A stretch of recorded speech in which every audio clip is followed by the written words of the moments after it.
कारण जो पोटेंशियल होता है वो क्या होता है, नेगेटिव पोटेंशियल होता है। इसीलिए क्यू को हमेशा विथ साइन रखना है।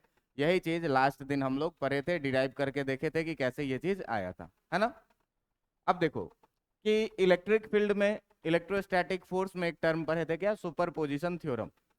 सारा वेक्टर था, उसमें क्या पढ़ते थे कि यदि एक से अधिक चार्ज रहे, तो एक से अधिक चार्ज रहे तो कुल विद्युतीय बल या कुल विद्युतीय क्षेत्र का जो परिमाण होता था वो प्रत्येक के वेक्टर सम के बराबर में होता था, सदिश योग के बराबर में होता।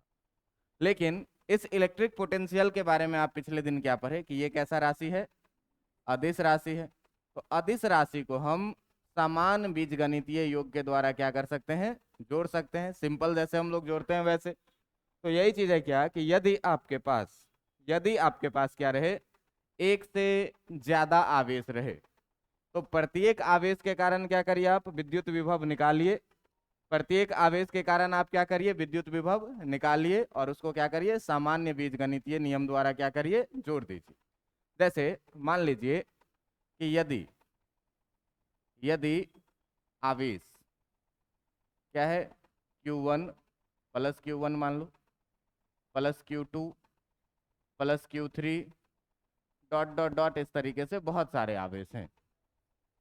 क्या बोल रहे हैं, क्या बोल रही हो, होमवर्क चेक करना था, अच्छा कर लेंगे। क्या कर रहे हैं कि यदि आवेश, आ जाओ, यदि आवेश प्लस Q1 Q2 और Q3 क्या है, किसी भी बिंदु से, ठीक ना, किसी बिंदु P से, किसी बिंदु P से क्या है, क्रमशः आ जाओ, R1 R2 R3 दूरी पर है। देखिए क्या कह रहा है कि यदि एक से अधिक बिंदु आवेश रहे तो आपको विद्युत विभव कैसे निकालना है। तो क्या माने हैं कि मान लीजिए कि बहुत सारा चार्ज है, ये है प्लस Q1, ये है प्लस Q2, ये है प्लस Q3, कोई आवेश रह सकता है ना। अब देखिए कि कह रहा है कि कोई एक बिंदु है P, और इस बिंदु P से ये जो क्रमशः दूरी रख रही है, ये कितनी दूरी रख रही है, ये R1, Q2 से कितनी, R2, Q3 से कितनी, R3, और इस तरीके से बहुत सारा आवेश है। तो तुम ध्यान देना कि अगर पहले वाले आवेश के कारण विभव V1 है, यदि पहले वाले आवेश के कारण विभव V1 है, तो V1 का मान आप कितना रखिएगा, के Q1/R1। V2 का मान आप कितना लिखिएगा, के Q2/R2। V3 का मान आप कितना रखिएगा, के Q3/R3। ध्यान से देखना, ये सारे चार्ज पॉजिटिव है, इसीलिए मैंने यहाँ पर नंबर क्या रखा है, पॉजिटिव में ही रखा है। अगर मान लीजिए कि कोई एक चौथा चार्ज रहता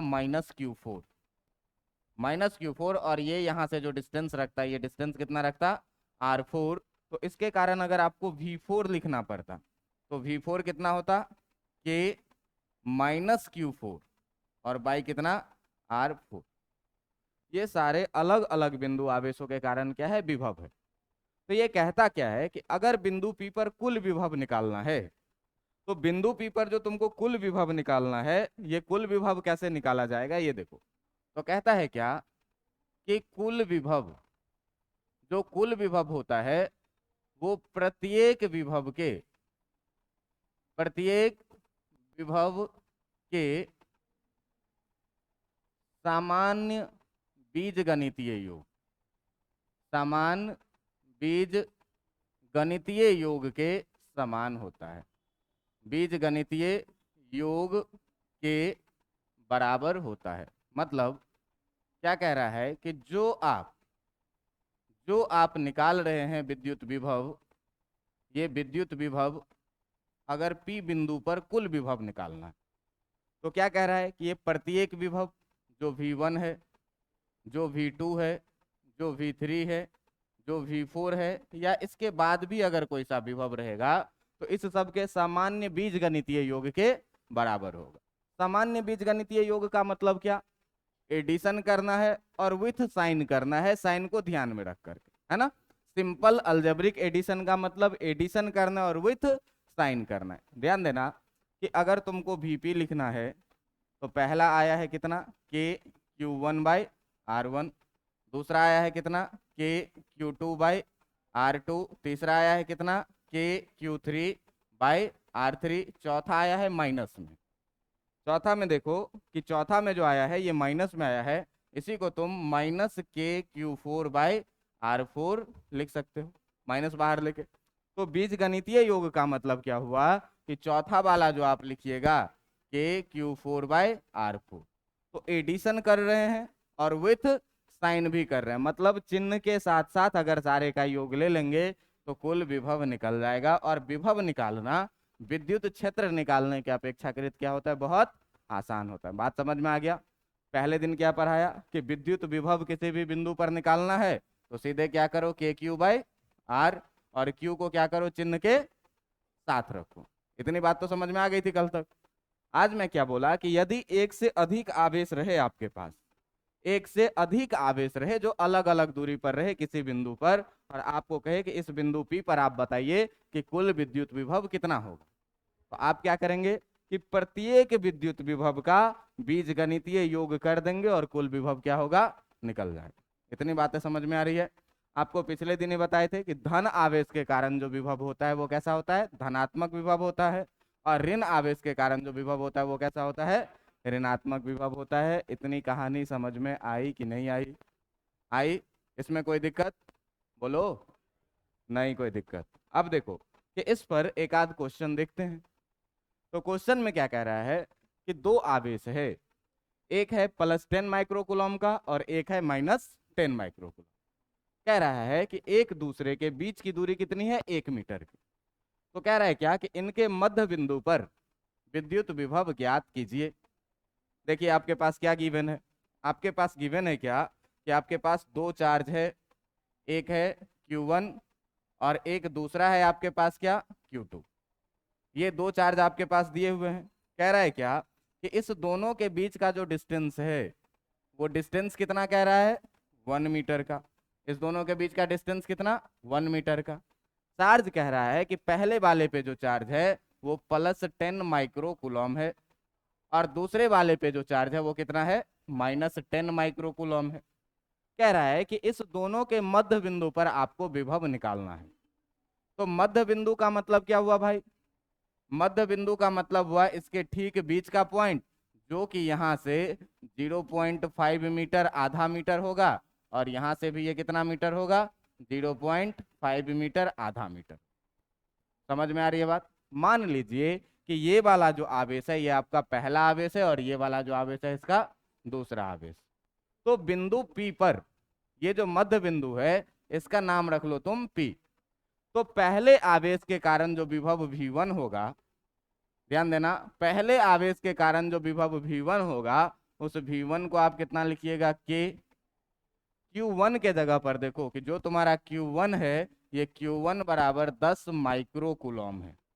इस माइक्रोकूलम को जब तुम कूलम में बदलोगे तो 10 × 10⁻⁻6 कूलम होगा, और ये 10 का पावर कुछ नहीं तो 1, और इसको जब आप ऐड करिएगा तो 10⁻⁻5 कूलम के बराबर में होगा, है ना।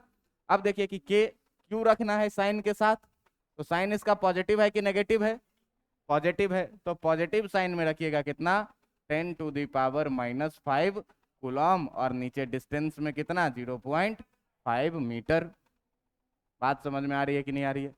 इतनी बात समझ में आ रही है। अब देखो कि V2 अगर लिखना है दूसरे आवेश के कारण, इस वाले आवेश के कारण अगर यहाँ पर विभव निकालना है, आप देखिए कि Q2 जो है आपका, ये Q2 कितना है, -10 माइक्रोकूलम, मतलब ये कितना हो जाएगा, -10⁵ कूलम, है ना। अब देखिए कि V2 भी कितना लिखेंगे, K Q -10⁻⁻5 कूलम, क्योंकि साइन के साथ रखना है, और नीचे में आप कितना लिखिएगा, 0.5 मीटर। इसका भी डिस्टेंस कितना है, 0.5 मीटर। दोनों का यूनिट देखना कि दोनों का यूनिट हमेशा किस में लिखोगे, वोल्ट में, क्योंकि विभव का यूनिट क्या होता है, वोल्ट होता है। हमेशा इसका यूनिट क्या लिखोगे, वोल्ट में। ध्यान से देखो तो ये माइनस साइन जब पीछे लेके आएंगे तो K × 10⁻⁻5 / 0.5 आ जाएगा कि नहीं आ जाएगा, आ जाएगा। अब देखिए कि आपको अभी ही बोले हैं कि अगर आपको कुल विभव लिखना है तो कुल विभव क्या होता है, प्रत्येक विभव के बीजगणितीय योग के बराबर में। मतलब अगर नेट पोटेंशियल लिखना है पी पॉइंट पे तो ये V1 प्लस V2 के बराबर होगा कि नहीं होगा। और V1 प्लस V2 के बराबर में होगा दोस्त, तो V1 कितना है K इंटू 10⁵ और V2 कितना है माइनस K इंटू 10⁻⁻5 और बट्टा कितना 0 देखो सेम चीज ये प्लस में और सेम चीज ये कितना आ जाएगा आंसर, मतलब net potential at point P जो हो जाएगा वो कितना आएगा। समझ में आया कि नहीं आया, समझ में आया कि नहीं आया। अगर ये सवाल आपको समझ में आया है तो आप एक अगला सवाल देखिए, ठीक ना। देखिए अगला सवाल क्या कह रहा है कि आपके पास एक वर्ग है और इस वर्ग की भुजा कितनी दी हुई है ए। कह रहा है कि इसके शीर्षों पर आवेश plus Q minus Q plus Q और माइनस क्यू रखे हैं, तो इसके केंद्र पर विद्युत विभव ज्ञात कीजिए। ध्यान दीजिएगा कि सवाल में क्या कह रहा है। सवाल कह रहा है कि आपके पास एक वर्ग है, ये रहा हमारे पास एक वर्ग, ठीक ना। और इस वर्ग के शीर्ष पर क्या कह रहा है कि जो आपका आवेश रखा हुआ है वो कितना रखा हुआ है, मान ले plus Q minus Q plus Q और ये भी कितना माइनस। इस वर्ग के बारे में दिया हुआ है कि इसका भुजा कितना है ए। तुमको पता है कि अगर वर्ग के विकर्ण का बात किया जाए तो वर्ग का विकर्ण कितना होता है √2a। ये वाला विकर्ण कितना हो जाएगा √2a और ये वाला भी विकर्ण कितना हो जाएगा √2a।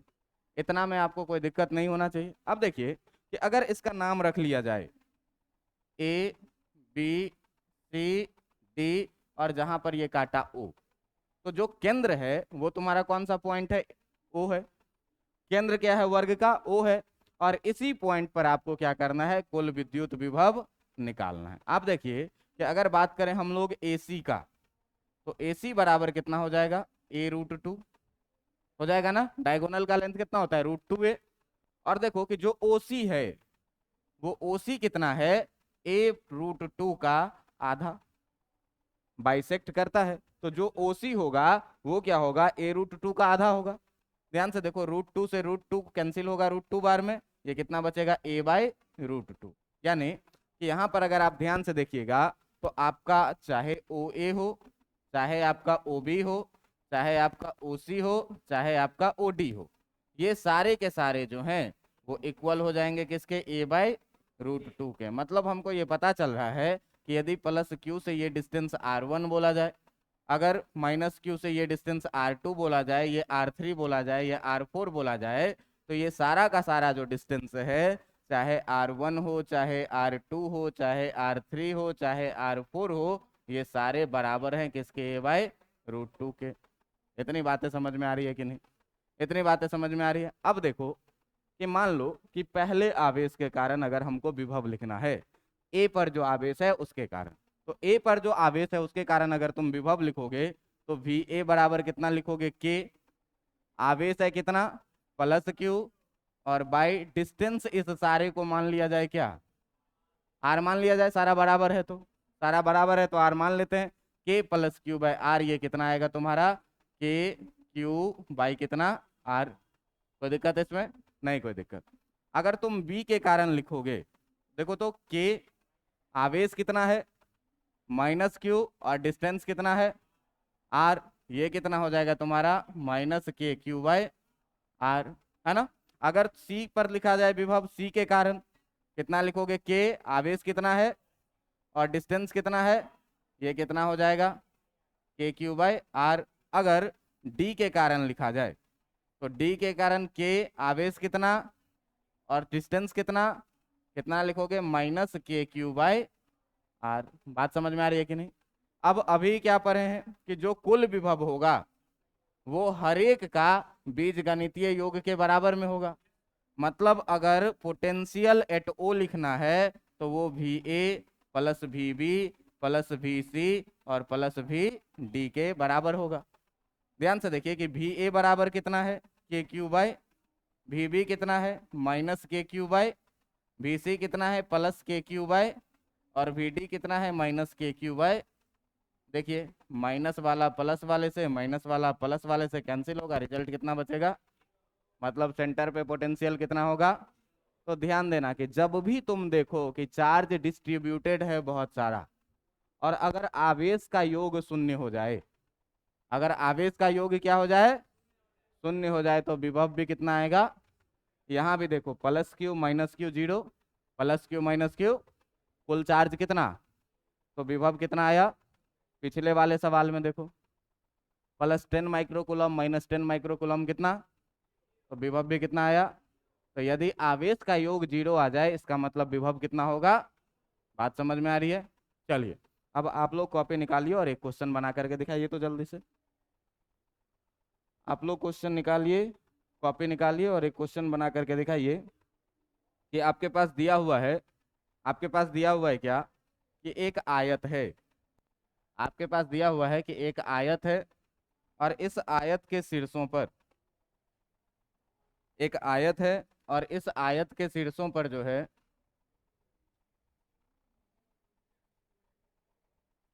एक आयत है, और इस आयत के शीर्ष पर क्या कह रहा है कि इस आयत के शीर्ष पर जो आवेश दिया हुआ है तुम्हारा, ये आवेश दिया हुआ है +2Q -3Q +4Q और -3Q। कह रहा है कि इस आयत की लंबाई है 5 मीटर की और चौड़ाई है 12 मीटर की, ठीक ना, 12 मीटर की। तो आपको कह रहा है क्या कि विकर्णों के कटान बिंदु पर, ठीक ना, जहां विकर्ण एक दूसरे को काट रहे हैं, ठीक ना, विकर्णों के कटान बिंदु पर, के कटान बिंदु पर विभव ज्ञात करें, विभव ज्ञात करें। बनाइए तो जरा सा। इसमें ये दिया हुआ है कि Q बराबर जो है आपका वो 1 माइक्रोकूलम है।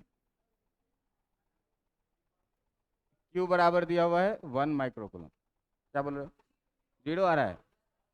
अच्छा, लोग बनाने लग गए। देखिए आपको देखना क्या है, सीधे आवेशों का योग कितना हो रहा है। अब ध्यान से देखिए, प्लस में कितना 4 और 2, और माइनस में भी कितना, कुल आवेश कितना, कुल आवेश जीरो, मतलब कुल विभव भी कितना। बनाओगे भी तो भी वही आएगा, तो बनाने में टाइम लगेगा। तो अगर एग्जाम में पूछे 2 नंबर 3 नंबर में तो बना करके दिखाना है, लेकिन अगर कंपटीशन एग्जाम में पूछे, सीधे देखना है क्या आवेश का योग कितना हो रहा है, जीरो, मतलब कुल विभव कितना होगा। कहीं पर भी पूछे, चाहे केंद्र पर पूछे यहाँ पर, चाहे विभव पूछे यहाँ पर, विभव कितना होगा, जीरो। अगर आवेशों के निकाय का योग जो हो जाए वो कितना हो जाए, शून्य हो जाए, ठीक ना। यहाँ पर एक नोट करके लिखिएगा, आप सीधे लिखिएगा क्या कि V बराबर कितना हो जाएगा, जीरो। क्यों कि Q नेट कितना है, Q नेट जो है वो भी कितना है, जीरो। बात समझ में आ रही है इतनी। क्या कि आवेशों का योग आप देखेंगे, आवेशों का योग यदि शून्य हो जाए तो विभव किसी भी बिंदु पर कितना होगा, जीरो। तो यहाँ नोट करके आप एक पॉइंट ऐड करेंगे, क्या नोट करके आप एक पॉइंट ऐड करेंगे, नोट करके एक पॉइंट ऐड करेंगे ये कि यदि यदि किसी भी निकाय के, यदि किसी भी निकाय के आवेशों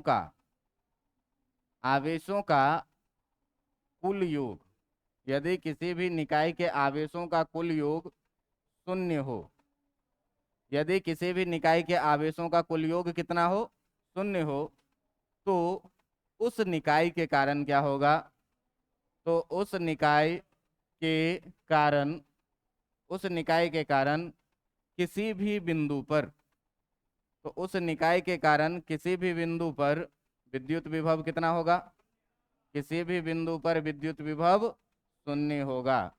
विद्युत विभव जो होगा वो क्या होगा, शून्य होगा। विद्युत विभव शून्य होगा, मतलब सीधा सीधा याद रखना है कि यदि Q नेट जीरो आ जाए तो V नेट भी जो होगा वो कितना होगा, जीरो होगा। बात समझ में आ रही है। अगर Q नेट जीरो नहीं हुआ तो V नेट जीरो, अगर इसमें से किसी एक को प्लस कर दिया जाता तो कहानी क्या हो जाती, अलग हो जाती। बात समझ में आ रही है? एक पैरेललोग्राम ले लें, ले लीजिए आप पैरेललोग्राम, लेकिन पैरेललोग्राम में डिस्टेंस कैसे निकालिएगा? डायगोनल पता रहेगा तब ना है। चलिए, तब भी वही आएगा, तुम करके देखना घर पे। कर दें? कर दें?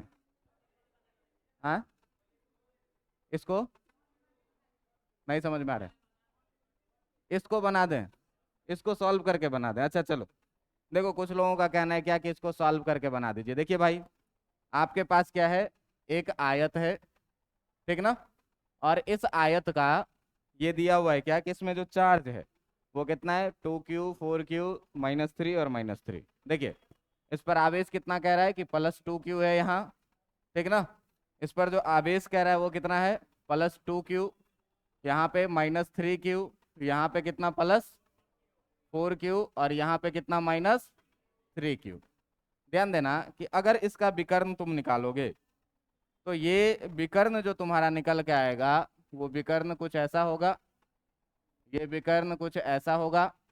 तुमको पता है कि आयत का विकर्ण एक दूसरे को बाइसेक्ट करता है, दो बराबर भागों में बांटती है। तो दो बराबर भागों में यदि बांटती है तो आप देखिए कि यदि फिर से आप इसका नाम ABCD कर दें, ABCD कर दें और इसका नाम O रख लें, तो इस कटान बिंदु से देखिएगा कि जो AO होगा, जो BO होगा, जो CO होगा और जो DO होगा, और जो आपका DO होगा, ये तीनों चीज क्या होगा, बराबर होगा। इसको मान लेते हैं क्या, R। और ध्यान दीजिएगा कि ये दिया हुआ है कि ये 5 मीटर का है और ये कितने का है, 12 मीटर का। तो विकर्ण कितने का हो जाएगा, पाइथागोरस थ्योरम लगाना, 13 मीटर आ जाएगा, ठीक ना? पाइथागोरस थ्योरम लगाना, 13 मीटर आ जाएगा, 5 का स्क्वायर प्लस 12 का स्क्वायर, 13 मीटर आ जाएगा। ये R बराबर कितना हो जाएगा, 13 का आधा, 13/2 मीटर, ठीक है? खैर, इस पर ज्यादा दिमाग नहीं लगाना, इस सबको हम कितना मान लिए, R के बराबर में। अब देखो कि आवेश A के कारण अगर तुम विभव निकालोगे VA बराबर, तो VA बराबर देखना K, आवेश कितना है +2Q, और डिस्टेंस कितना, कोई दिक्कत? इसको कितना लिखेंगे, इसको कितना लिखेंगे, इसको लिखेंगे K 2Q बाई कितना, R। कोई दिक्कत? नहीं कोई दिक्कत। अगर VB लिखना है, कितना लिखोगे, K, आवेश कितना -3Q, और डिस्टेंस कितना -K times 3Q by R लिखेंगे। कोई दिक्कत? नहीं कोई दिक्कत। अगर VC लिखना है तो कितना लिखोगे, K, आवेश कितना +4Q, और डिस्टेंस कितना, इसको K 4Q बाई R लिखेंगे तो कोई दिक्कत? और अगर आप VD लिखेंगे तो VD कितना लिखेंगे, K -3Q, और बाई कितना, इसको -K 3Q बाई R लिखेंगे तो कोई दिक्कत? अब देखिए कि कह रहा है कि V एट O निकालने के लिए, तो अगर O पॉइंट पे निकालना है तुमको पोटेंशियल, तो ये क्या कहेगा, सारा VA + VB + VC + VD को क्या करो, ऐड कर दो। देखो VA कितना है, VA है K टाइम्स 2Q बाई कितना, R। VB कितना है -K टाइम्स 3Q बाई कितना, और VC कितना है +K टाइम्स 4Q बाई कितना, और VD कितना है -K टाइम्स 3Q बाई कितना। ध्यान से देखना कि सारे में KQ बाई R कॉमन आ रहा है क्या, सारे में देखिए K कॉमन कर लें, Q कॉमन कर लें, और नीचे R कॉमन कर लें। इसमें कितना बचेगा 2, इसमें कितना बचेगा -3, इसमें कितना बचेगा, और इसमें कितना बचेगा, देख लो कितना आ गया, KQ बाई R, प्लस में 6 और माइनस में भी 6 से 6 गया 0, कितना हो गया, KQ बाई R इंटू कितना, आंसर कितना। समझ में आया कि नहीं आया? समझ में आया? ये इतनी कहानी थी किसकी, विद्युत विभव की। जब एक से अधिक आवेश रहे तब। तो अगर दूरी एक समान रहे तो आप क्या करिए, विभव का योग देखिए, ठीक ना? विभव का क्या करिए, योग देखिए। अगर आवेश शून्य हो गया इसका मतलब विभव भी क्या होगा। बात समझ में आ रही है? ये हमेशा ध्यान रखना है कि दूरी कैसा होना चाहिए, एक जैसा होना चाहिए, ठीक ना? यदि क्या हो, R का मान क्या हो, समान हो, R अलग अलग रहेगा तो फिर कहानी क्या हो जाएगी, अलग हो जाएगी, ठीक ना? यदि R का मान समान हो तथा यदि किसी भी निकाय के आवेशों का कुल योग कितना हो, शून्य हो, तो विभव भी कितना होगा, समझ में आ रहा है बात? चलिए अब देखिए कि इतनी बातें अगर हो गई तो अभी तक हम लोग विद्युत आवेश के कारण बात कर रहे थे जो बिंदु आवेश था। लेकिन क्या जरूरी है कि हमेशा बिंदु आवेश ही रहे? अलग अलग तरह के आवेश भी हो सकते हैं। तो जैसे विद्युत क्षेत्र में आप पढ़े थे आवेशित वृत्तीय वलय के कारण विद्युत क्षेत्र, ऐसे ही आप यहाँ पर पढ़ेंगे क्या कि आवेशित वृत्ताकार वलय के कारण क्या विद्युत विभव। तो अब देखो कि ये विभव कैसे निकालना है। तो तुम्हारे पास दो चीज दिया हुआ रहेगा कि एक जो आवेशित वलय है उसका त्रिज्या कितना है और दूसरा उस त्रिज्या पर आवेश कितना है। ठीक है, तो मान लेते हैं क्या कि एक वृत्तीय वलय है आपका, ठीक ना। मान लेते हैं क्या कि एक वृत्तीय वलय है आपका, जिस वृत्तीय वलय की त्रिज्या कितनी है आर, ठीक ना। इस वृत्तीय वलय की त्रिज्या है कितनी आर, और इसके बारे में जो कह रहा है आपको कि इस पर जो आवेश है, इस पर जो आवेश है ये आवेश है कितना आपको क्यू। तो मान लीजिए कि ये है वृत्तीय वलय, यहाँ पर इसका हो जाएगा केंद्र, ठीक है, यहाँ पर हो जाएगा इसका केंद्र। और कह रहा है क्या कि इसकी जो त्रिज्या है वो त्रिज्या कितनी है आर है, और इसके बारे में क्या कह रहा है कि इस पर आवेश प्लस क्यू जो है वो एक समान रूप से वितरित है। इस पर आवेश प्लस क्यू क्या है, एक समान रूप से वितरित है। अब देखो कि जब भी वृत्त का केस आता था तो हम लोग दो पॉइंट पर नोटिस करते थे, एक तो अक्ष पर और दूसरा उसके केंद्र पर। तो तुमको पता होगा कि वृत्तीय वलय का अक्ष क्या होता है, एक्सिस क्या होता है। तो एक ऐसा लाइन होता है जो सेंटर से पास करे और रेडियस के क्या हो परपेंडिकुलर हो जाए। तो अगर अक्ष का आप बात करेंगे वलय के अक्ष पर विद्युत विभव, तो सबसे पहले आपको चुनना होगा कि इस वलय का अक्ष कैसा होगा। तो इस वलय का अक्ष कुछ ऐसा होगा, होगा कि नहीं। और मान लीजिए कि इसके अक्ष पर, ठीक ना, मान लीजिए कि इसके अक्ष पर आपको जो है तो अक्ष पर क्या करना है, अक्ष पर केंद्र से x दूरी पर, केंद्र से x दूरी पर क्या करना है, विभव ज्ञात करना है। केंद्र से x दूरी पर क्या करना है आपको, विभव ज्ञात करना है। अब देखो कि जब केंद्र से x दूरी पर, केंद्र से x दूरी का मतलब हुआ कि ये अगर है केंद्र आपका O, तो यहाँ से मान लीजिए P पॉइंट यहाँ पर कहीं है और यहाँ से यहाँ तक का जो डिस्टेंस है वो कितना है, x है। अब आप बताइए कि क्या ये बिंदु आवेश है, बिंदु आवेश नहीं है। तो जब बिंदु आवेश नहीं है भाई तो इसमें बिंदु आवेश वाला डेफिनेशन लगाएंगे कि नहीं लगाएंगे, नहीं लगाएंगे, तो जुगाड़ करना पड़ेगा, है ना।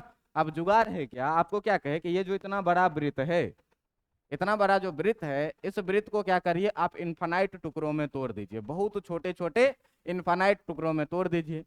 अब अगर एक टुकड़ा को उठाइएगा तो ये एक टुकड़ा आपको बिंदु आवेश दिखेगा कि नहीं दिखेगा, दिखेगा कि नहीं दिखेगा, बोलो, दिखेगा। अगर दिखेगा भाई तो क्या करते हैं कि इस वृत्त का एक छोटा सा एलिमेंट हम तोड़ लेते हैं जिस पर चार्ज भी कितना होगा, बहुत छोटा होगा, और डी क्यू क्या होगा, बिंदु आवेश, ठीक ना।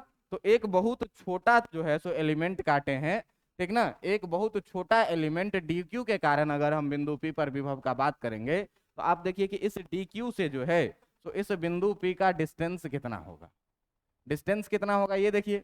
तो अगर इस डिस्टेंस का आप बात करेंगे तो देखिए तो ये परपेंडिकुलर आर है और ये बेस कितना है, एक्स है। अगर हम लोग बात करेंगे इस डिस्टेंस का तो ये root under are square plus x square होगा कि नहीं होगा, हो जाएगा। अब देखो कि बहुत छोटे एलिमेंट, ठीक ना, अगर हम लोग बात करेंगे कि बहुत छोटे एलिमेंट, बहुत छोटे एलिमेंट डी क्यू के कारण, डी क्यू के कारण अगर आप बात करें बिंदु पी पर विभव, ठीक ना, बिंदु पी पर विभव का अगर आप बात करेंगे तो बिंदु पी पर बहुत छोटा आवेश है तो विभव भी कितना होगा, बहुत छोटा होगा। तो इस छोटे से विभव को हम बोल देते हैं क्या, dv। और dv इक्वल टू देखो कि अब dq बहुत छोटा एलिमेंट है तो dq कैसा है, बिंदु आवेश है। बिंदु आवेश है तो इसमें बिंदु आवेश वाला परिभाषा लगाएंगे कि नहीं लगाएंगे, लगाएंगे। तो बिंदु आवेश वाला परिभाषा क्या कहता है भाई कि ये जो होगा k q बाई कितना r, r का मतलब कितना root under are square plus कितना एक्स स्क्वायर, है ना। अब देखिए कि ऐसा ऐसा कितना सारा एलिमेंट इस वृत्त पर संभव है, अनंत, अनंत संभव है। तो अनंत एलिमेंट के कारण हम लोग क्या करेंगे, विभव निकालेंगे और फिर हर विभव को क्या करेंगे, जोड़ देंगे तो कुल विभव निकल के आ जाएगा। तो अनंत एलिमेंट को जोड़ने का तरीका अपने पास क्या है? इंटीग्रेशन। अब अनंत एलिमेंट को जब तुम जोड़ोगे भाई, तो कुल विभव के लिए अगर हम लोग बात करेंगे, है ना, तो कुल विभव के लिए जब बात करोगे तो कुल विभव के लिए क्या होगा? कुल विभव के लिए आप क्या करेंगे कि दोनों तरफ समाकलन करेंगे, ठीक ना? क्या करेंगे? दोनों तरफ समाकलन करने पर, दोनों तरफ क्या करेंगे? आप इंटीग्रेट करेंगे, ठीक ना? दोनों तरफ आप क्या करेंगे? इंटीग्रेट करेंगे। इंटीग्रेट करेंगे तो इधर हो जाएगा डीवी का इंटीग्रेशन, और इधर हो जाएगा आपका K times D Q by root under X x square plus R square या R square plus x x square का, ठीक ना, इंटीग्रेशन। ध्यान देना ये चीज कि इस डायग्राम में तुम देखो कि इस डायग्राम में जो दिया गया वृत्त है, इसकी त्रिज्या कांस्टेंट, और ये जो O से बिंदु P की दूरी है ये भी क्या? तो x और r दोनों कांस्टेंट है। तो x और r दोनों कांस्टेंट है, इसका मतलब root under X x square plus R square भी क्या होगा? कोई दिक्कत इसमें? कोई दिक्कत नहीं, ये कांस्टेंट होगा। तो x तथा r का मान यहाँ पर जो है, सो किसी भी दिए गए वृत्त के लिए, ठीक ना, किसी भी दिए गए वृत्त के लिए, किसी भी दिए गए वृत्त के लिए जो होता है वो क्या होता है बेटा? x तथा r क्या होगा? नियत होगा। x तथा r क्या होगा? नियत होगा। अगर वृत्त दे दिया मतलब इसके अक्ष पर कितना दूर पर निकालना ये भी फिक्स है, और उस वृत्त का त्रिज्या भी क्या है? फिक्स है। k के बारे में हम पहले से ही जानते हैं कि k क्या है? कांस्टेंट है। तो ये बताओ कि dv का इंटीग्रेशन, dv का इंटीग्रेशन v होगा कि नहीं? dx का इंटीग्रेशन x होता है, तो dv का इंटीग्रेशन कितना होगा? v होगा। इधर k कांस्टेंट है, 1/रूट under are square plus x x square constant है, बच जाएगा इंटीग्रेशन कितना? dq। अब ध्यान से देखो कि इस पर जो तुमने छोटे छोटे अनंत एलिमेंट काटे हैं, हर एक एलिमेंट पर चार्ज कितना है? dq dq dq। और जब सारे आवेश को आप जाओ जोड़ देंगे तो इस वृत्त पर कुल आवेश जितना है उतना आ जाएगा कि नहीं आ जाएगा? इस वृत्त पर कुल आवेश कितना है भाई? Plus capital Q. मतलब इंटीग्रेशन ऑफ डी क्यू जो हम लोग यहाँ लिखने वाले हैं वो v इक्वल टू कितना लिखेंगे? k टाइम्स 1/रूट under are square plus x x square और इनटू कितना? कैपिटल। इसी को जरा सा अच्छे से अगर लिखोगे तो v बराबर के Q by root under are square plus x x square लिखोगे कि नहीं लिखोगे? ये कहाँ पर है? वृत्त के केंद्र पर, ठीक ना? वृत्त के केंद्र पर। हमेशा ही आप याद रखिएगा क्या कि अगर वृत्त के केंद्र पर बात करें, v at centre, v at केंद्र पर नहीं अक्ष पर, ठीक ना?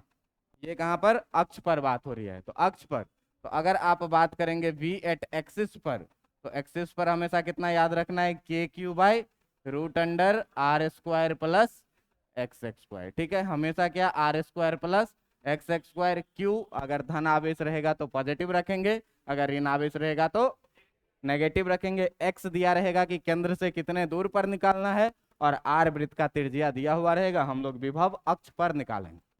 बात समझ में आ रही है? बात अक्ष पे इतना अच्छा। देखो कि अगर बात किया जाए क्या कि वृत्त के केंद्र पर विद्युत विभव निकालना है, वृत्त के केंद्र पर विद्युत विभव निकालना है, तो आप देखिए कि इस डायग्राम में केंद्र पर आने के लिए आप बिंदु P को धीरे धीरे नजदीक ले जाइए। जब केंद्र पर आ जाइएगा तो x कितना हो जाएगा? जैसे जैसे नजदीक आने लगेंगे x का मान क्या होने लगेगा? घटने लगेगा। और घटते घटते घटते घटते जैसे ही केंद्र पर आए x का मान कितना हो गया? 0। तो अगर आप केंद्र पर बात करिएगा, अगर आप केंद्र पर बात करिएगा तो केंद्र पर जो है, केंद्र पर क्या होगा? केंद्र पर x बराबर कितना हो जाएगा? 0 हो जाएगा। तो केंद्र पर x बराबर 0 हो जाएगा। तो भाई हम लोग अभी ही पढ़े हैं कि v एट एक्सिस जो होता है, जो अक्ष पे अगर हम लोग निकालते हैं तो वो क्या निकालते हैं? K Q by root under are square plus कितना? X x square. अब इसमें x बराबर 0 पुट कर दो तो केंद्र पर हो जाएगा। तो अगर बात करेंगे हम लोग v सेंटर का, तो अगर v सेंटर पे बात करेंगे तो k के जगह q ही रहेगा, q के जगह q ही रहेगा, रूट अंडर r के जगह आर स्क्वायर ही रहेगा, और एक्स एक्स स्क्वायर के जगह कितना हो जाएगा? 0 का स्क्वायर। ये कितना हो जाएगा आपका? के क्यू बाय रूट अंडर कितना आर स्क्वायर, और ये हो जाएगा आपका कितना के क्यू बाय आर। ये कहाँ पे भी एट सेंटर पे, मतलब अगर वृत्त के केंद्र पर आपको कहा जाए कि विभव कितना होगा तो आप क्या कहेंगे के क्यू बाय, और अगर अक्ष पे कहा जाए कितना होगा तो k q by root under are square plus x square. इतनी बातें समझ में आई कि नहीं?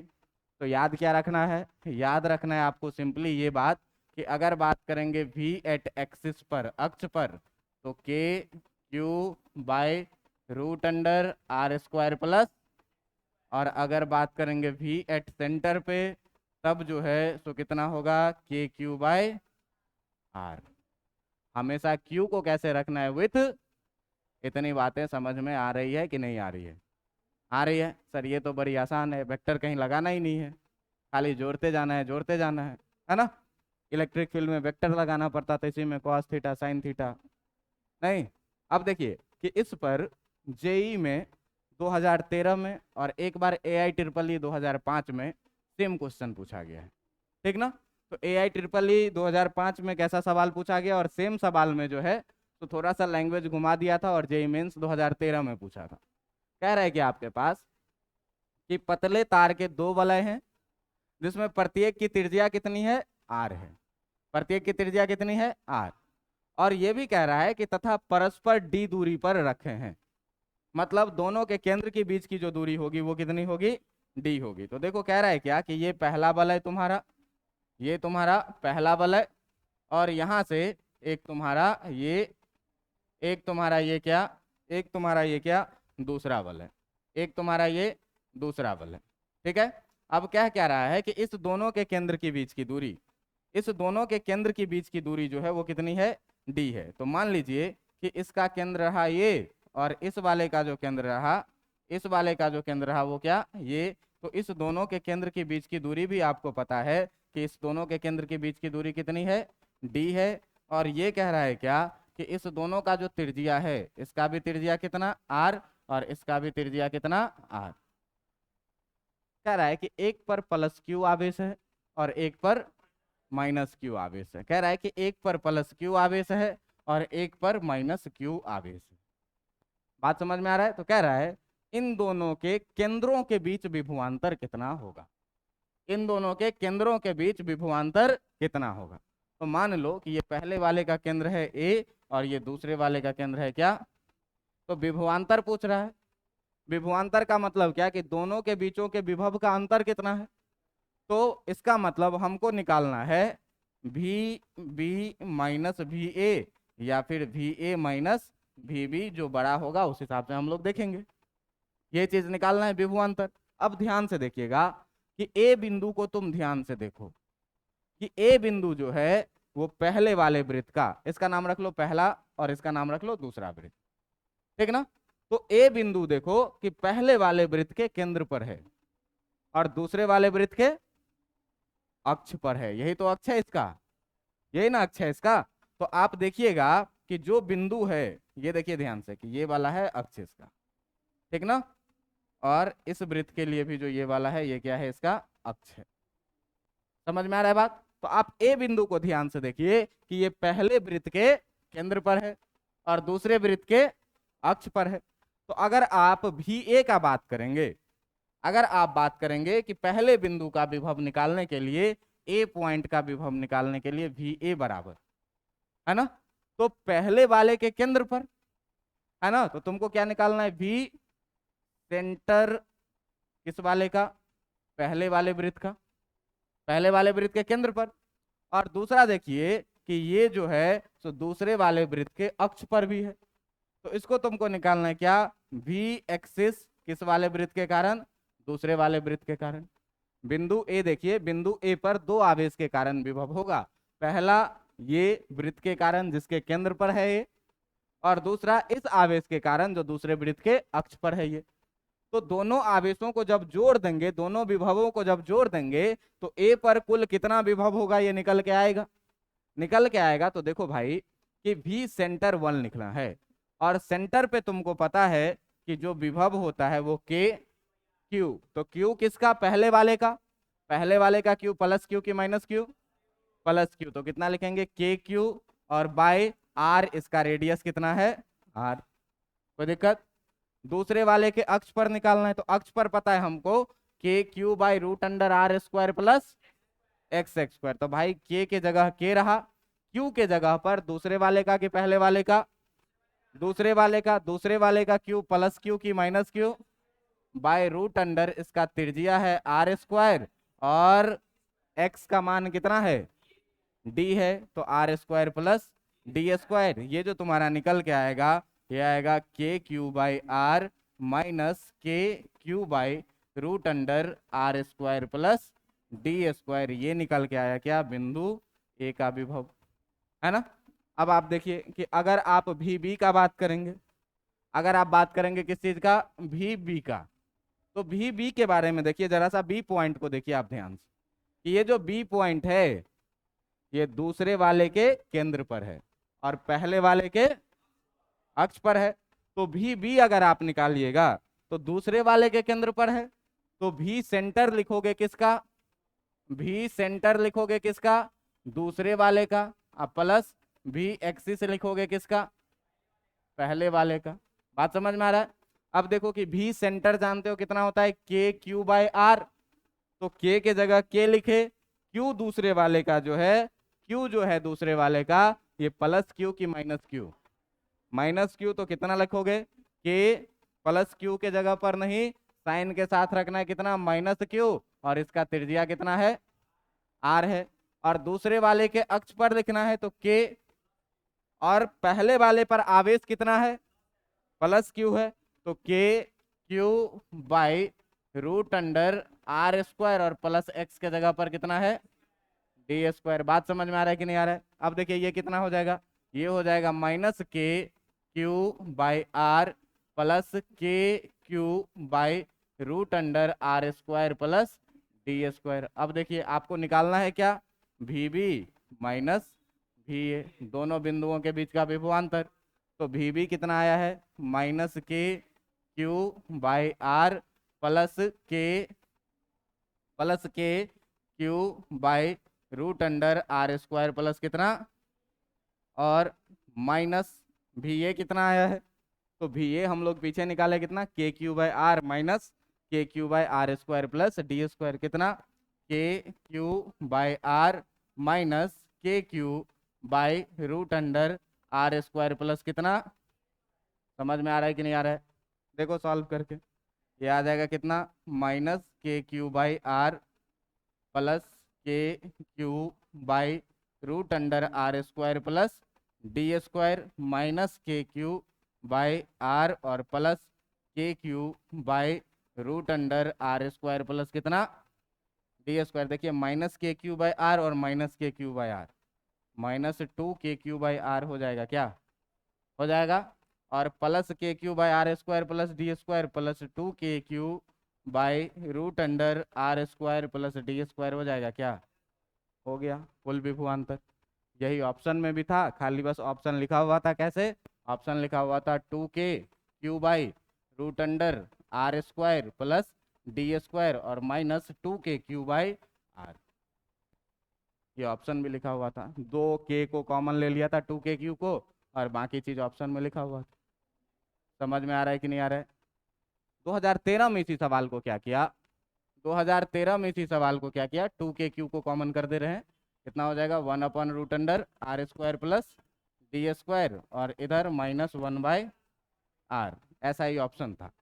2013 में इसी सवाल को क्या किया, कह दिया क्या कि किसी इकाई धन आवेश को ए से बी तक ले जाने में कितना काम करना पड़ेगा, किसी इकाई धन आवेश को बिंदु ए से बिंदु बी तक ले जाने में कितना काम करना पड़ेगा। तो तुमको क्या बोले हैं कि इकाई धन आवेश को बिंदु ए से दूसरे बिंदु तक ले जाने में जो काम किया जाता है उसी को तो विभवांतर कहते हैं। सेम क्वेश्चन, समझ में आ रहा है बात। तो खाली लैंग्वेज घुमा करके पूछ दिया क्या कि ए से बी तक किसी इकाई धन आवेश को ले जाने में कितना काम करना पड़ेगा, तो यही क्वेश्चन 2013 जेईई मेंस में रिपीट किया था। समझ में आया। और 2005 के एआई ट्रिपल में ये क्वेश्चन पूछा हुआ था। इतनी बातें समझ में आई। क्या याद रखना है, वृत्त के अक्ष पर कितना होगा k Q by r, sorry centre पे कितना होगा के क्यू बाई आर, और अक्ष पे कितना होगा k Q by root under are square plus q को हमेशा साइन के साथ रखना है। इस सवाल में कॉन्सेप्ट क्या था कि बिंदु ए जो है वो पहले वृत्त के केंद्र पर है, तो पहले वृत्त के कारण केंद्र वाला फॉर्मूला लगाएंगे, और दूसरे वृत्त के ये किस पर है, अक्ष पर है, तो दूसरे वृत्त के कारण कौन सा फॉर्मूला लगाएंगे। और बिंदु बी जो है वो दूसरे के केंद्र पर है और पहले के अक्ष पर है। ये एक बढ़िया सवाल था। समझ में आ रहा है इतना बात की नहीं आ रहा है, कोई दिक्कत हो रहा है, नहीं कोई दिक्कत हो रहा है। एक टॉपिक और रह रहा है, इसका पढ़ा ही देता हूँ, छोटा सा टॉपिक है क्या। एक टॉपिक और रह रहा है क्या, कि कह रहा है क्या आपको कि एक एल लंबाई का, पेज उल्टा पुल्टा नहीं हुआ है, ठीक है, ठीक ना। कह रहा है क्या कि एल लंबाई का एक आवेशित रॉड है आपके पास, ठीक ना। कह रहा है क्या कि एल लंबाई का एक आवेशित रॉड है आपके पास। ये रहने दूं कि अगले दिन पढ़ा दूं, आज पढ़ा दूं कि अगले दिन, 10 मिनट टाइम लगेगा, रहने दूं, चलो काफी है।